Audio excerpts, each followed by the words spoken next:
сәлеметсіңдер ме балалар? Бүгінгі оқу қызметімізді бастамас бұрын көңіл күйімізді көтеріп, шаттық шеңберін орындап алайық.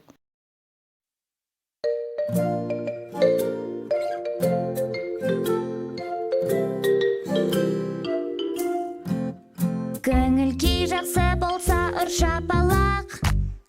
Көңіл күй жақсы болса, ұр шапалақ. Көңіл күй жақсы болса, ұр шапалақ, шапалақ. Көңіл күй жақсы болса, ұр шапалақ.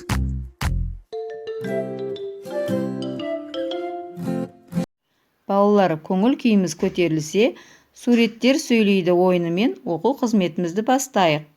Балалар, енді суретке назар аударайық. Бірінші суреттен ең бірінші ғарышқа ұшқан ғарышкер Юрий Гагаринді көріп тұрмыз. Екінші суретте ғарышта ұшып жүрген адамды көріп тұрмыз. Үшінші суреттен аспанға қарап тұрған баланы көріп тұрмыз. Төртінші суреттен ғарышкер болуды армандап тұрған баланы көріп тұрмыз. Балалар, осы суреттегі бейнелерге қарай отырып, қай өлең жолдар есімізге түседі? Қанекей бірге айтайықшы. Бүгін Юрий ағаның ұшқан күні ғарышқа, мен аспанға қараймын, мен ғарышкер боламын. Балалар, осы өлең жолдарында кім жайлы айтылған? Иә, дұрыс айтасыңдар балалар, ғарышкер жайлы. Ал ғарышкер сөздің алғашқы дыбысы қандай дыбыстан басталып тұр? Иә балалар, Г дыбысынан басталып тұр. Демек, бүгінгі оқу қызметімізде біз Г дыбысымен және әріпмен танысатын боламыз. Балалар, енді Г дыбысын айтып көрейікші.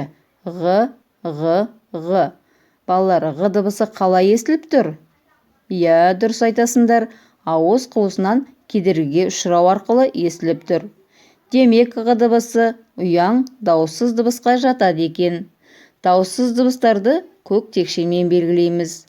Балалар, енді назарымызды бейнероликке аударайық.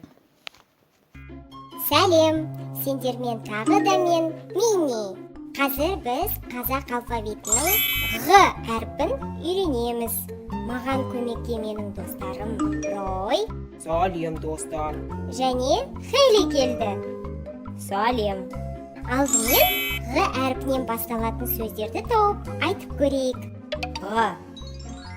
Ғарышкер. Г. Ғалым. Г. Ғалам. Г. Ғаламтор. Г. Ғарыш. Жақсы, ал енді Рой, Хейли екеуіңе сөздер беремін. Сендер Г әрпі бар сөзді табу керексіңдер. Ал кеттік. Шаңғы және шана сөздері. Мұнда Г әрпі бар сөз шаңғы. Әтеш және торғай сөздері. Мұнда Г әрпі бар сөз торғай.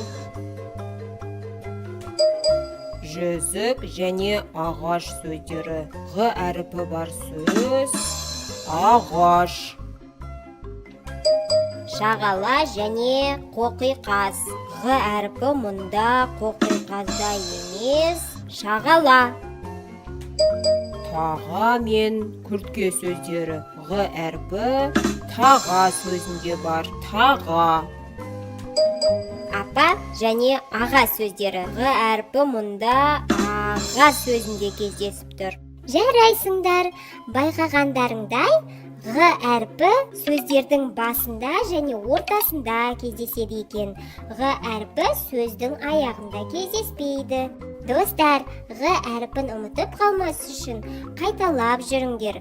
Сау болыңдар. Балалар, сендер шаршаған боларсыңдар. Қанекей, барлығымыз орнымыздан тұрып, бойымызды серкітіп алайық. Балапан, қане қайсы алақан, саусақтарың айбат, былай ойнат.